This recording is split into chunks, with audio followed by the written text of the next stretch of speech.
Hello everyone, current affairs with film booster series में आपका स्वागत है। आज है 22 जुलाई 2021। तो आज हम देखेंगे कौन कौन सी घटनाएं पीआईबी, द हिंदू न्यूज़पेपर के साथ साथ अदर मैगजीन और करंट अफेयर्स की मैगजीन में इम्पॉर्टेंट रही हैं, जो कि हमारी फिल्म 2021 और 2022 की दृष्टि से काफ़ी ज़्यादा इम्पॉर्टेंट है। तो चलिए शुरू करते हैं। जैसा कि आप देख रहे हैं, आज है 22 जुलाई 2021। तो आज हम देखेंगे हिंदू न्यूज़पेपर के साथ साथ पीआईबी और अदर मैगजीन में कौन कौन सी घटनाएं इंपॉर्टेंट रही हैं।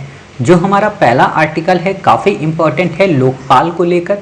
लोकपाल के बारे में आपसे क्वेश्चन पूछा जा सकता है, क्योंकि अभी तक इस पर कोई भी क्वेश्चन नहीं पूछा गया है। ठीक है, तो इसको काफ़ी ध्यान से सुनिएगा और इसके एक एक प्रोविजन पर आपसे क्वेश्चन बन सकता है। ठीक है, पहला प्रश्न तो यही उठता है कि लोकपाल होता क्या है।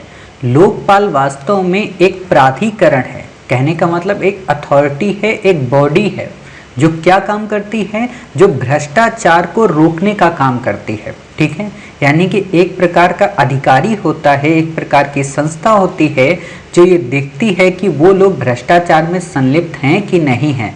अन्ना हजारे का आपने जन आंदोलन देखा था 2014 के टाइम पीरियड पे, तो लोकपाल आंदोलन इसी से रिलेटेड था। ठीक है, भारत में इसकी अवधारणा स्वीडन से ली गई है। सबसे इंपॉर्टेंट बात है, आपसे क्वेश्चन पूछा जा सकता है।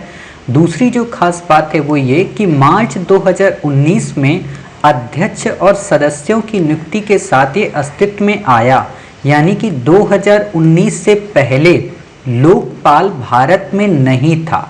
अब आप समझ सकते हो, इसीलिए आंदोलन हुआ था। ठीक है, प्रश्न उठता है क्या लोकपाल के बारे में कभी सिफारिश की गई थी? तो हाँ, प्रथम प्रशासनिक सुधार आयोग की रिपोर्ट में लोकपाल के बारे में सिफारिश की गई थी। अब आपसे यहीं पे क्वेश्चन घुमा देगा क्या कि द्वितीय प्रशासनिक सुधार आयोग रिपोर्ट में लोकपाल के संबंध में पहली बार सिफारिश की गई थी।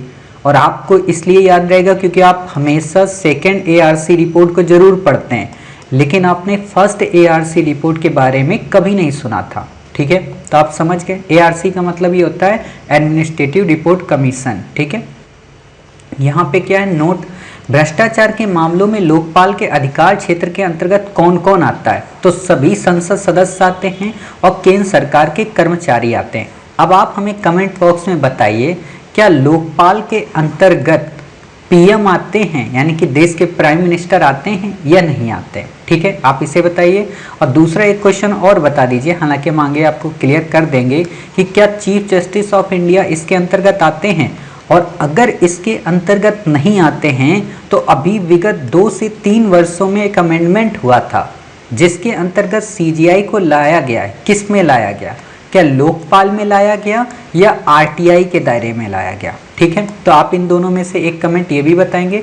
टोटल मिला के आपके 3 क्वेश्चन, एक पीएम का, एक सीजीआई का और एक लोकपाल और आरटीआई का। ठीक है, चलिए इसी में अगला क्या है कि लोकपाल केंद्र सरकार द्वारा पूर्ण या आंशिक रूप से वित्त पोषित या इसके द्वारा नियंत्रित संस्था के किसी भी सदस्य के संबंध में भ्रष्टाचार विरोधी शिकायतों की जांच कर सकता है। ठीक है, अब आपसे क्वेश्चन पूछा जा सकता है कि क्या लोकपाल राज्यों के संदर्भ में अधिकार रखता है? तो नहीं।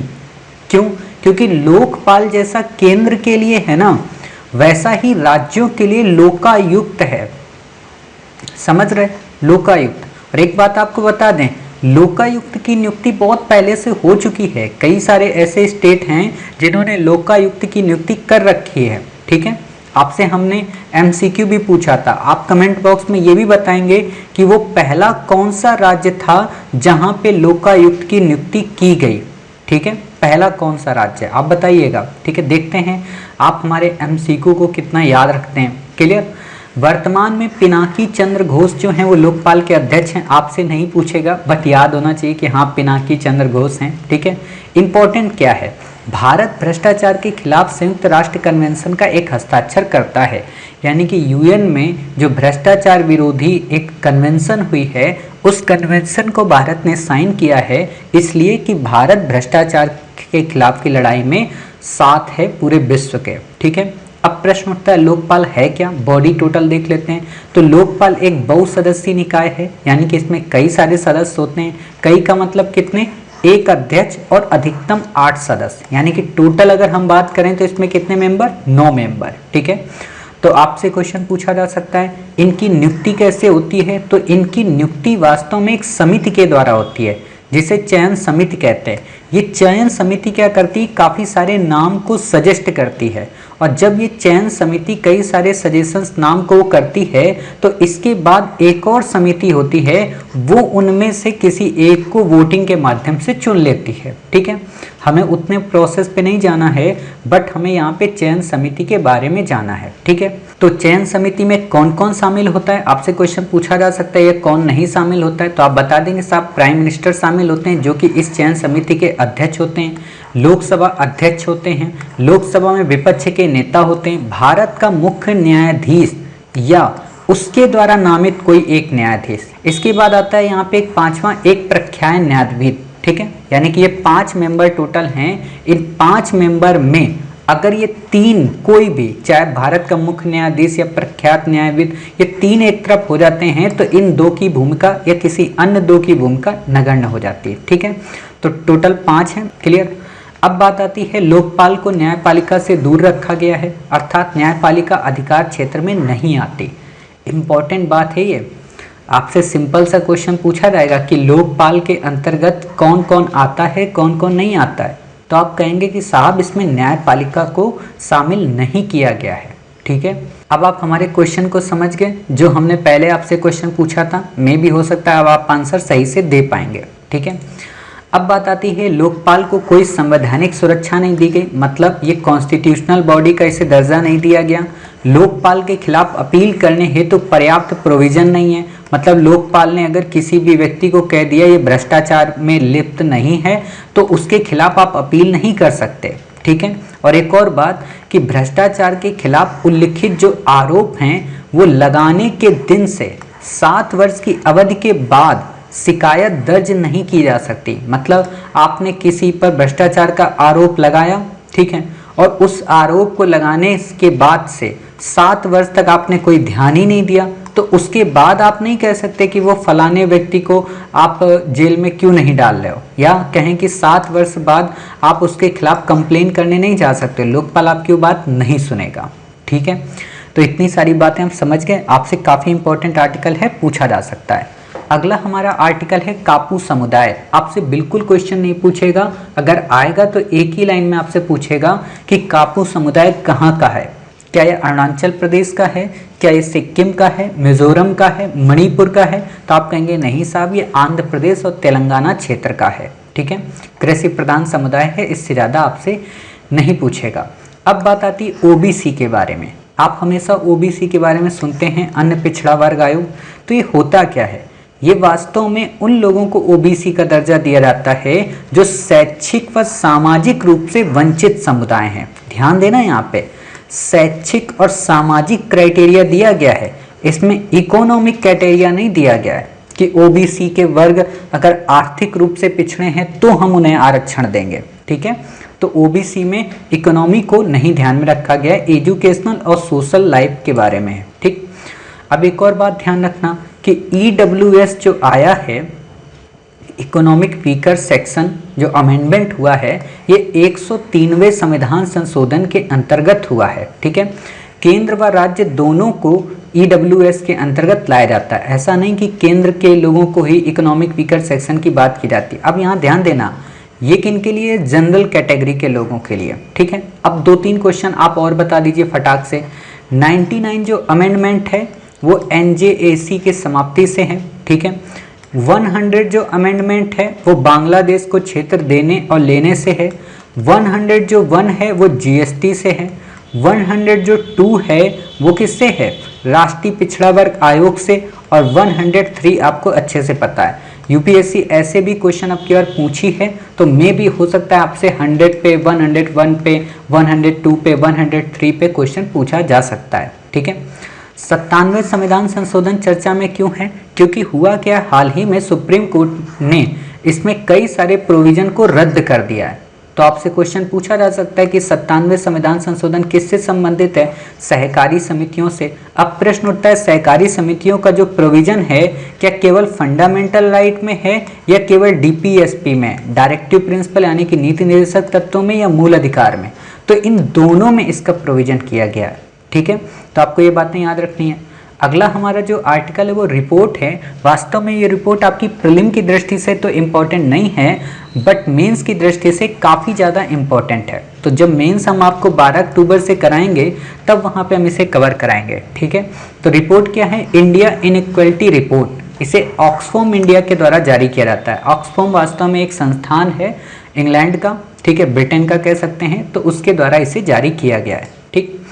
अगला हमारा आर्टिकल काफ़ी इंपॉर्टेंट है, यूपीएससी ने इस पे क्वेश्चन पूछा है कि सोलर फोटोवोल्टिक में और जो सोलर थर्मल है इसके मध्य क्या डिफरेंस है, ठीक है। तो हम एक एक करके दोनों बातें समझते हैं। सोलर फोटोवोल्टिक क्या होता है? ये वो सेल्स सौर विकिरण को विद्युत में परिवर्तित करते हैं। मतलब सोलर फोटोवोल्टिक वो सेल होते हैं जो सौर विकिरण यानी कि सूर्य के प्रकाश को विद्युत में परिवर्तित करते हैं। आपने देखा होगा ब्लू कलर की जो छतरी होती है ना, उनको कहते हैं सोलर फोटोवोल्टिक, ठीक है। एक सोलर सेल जो होता है वो सिलिकॉन या अन्य सामग्रियों से बना एक अर्धचालक उपकरण है जो सूर्य के प्रकाश में संपर्क में आने पर विद्युत ऊर्जा उत्पन्न करता है। तो इतनी बातें समझ गए। प्रश्न है कि सोलर थर्मल क्या होता है? थर्मल का नाम से समझ में आ रहा है कि तापमान से संबंधित कोई बात होगी।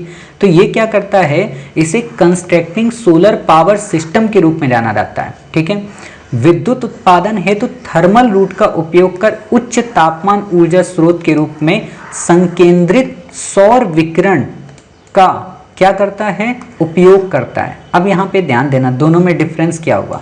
दोनों में डिफरेंस ये हुआ कि इसमें जो ही सन की रेस पड़ी, ठीक है, इस फोटोवोल्टिक सेल में, तो ये फोटोवोल्टिक सेल क्या करता है? तुरंत इसको बैटरी में कन्वर्ट करता है, ठीक है, एनर्जी के रूप में, और ये इलेक्ट्रिसिटी हमें जनरेट करती है। ये कहलाता है सोलर फोटोवोल्टिक, ठीक है। लेकिन जो ये ऊष्मा का संचयन होता है ना, इसको कहते हैं सोलर थर्मल। ये जो तापमान को कहें कि पूरी एनर्जी को जो स्टोर करके रखता है उसे कहते हैं हम सोलर थर्मल। तो दोनों बातें आप समझ गए। चलिए, प्रश्न उठता है कि भारत में जो गोल रखा गया 2022 तक नवीकरणीय ऊर्जा में, उसमें सौर एनर्जी कितनी रखी गई? तो 100 गीगावाट, जो कि सबसे ज़्यादा है, यानी कि अन्य की अपेक्षा। पवन ऊर्जा और आपकी जो विंड पावर तो एक ही चीज़ है, पवन ऊर्जा के साथ साथ जल ऊर्जा, ठीक है। अगला और लास्ट आर्टिकल हमारा है स्माइल योजना। नाम से समझ में आ रहा है जैसे किसी बच्चे से रिलेटेड हो, तो बिल्कुल भी नहीं।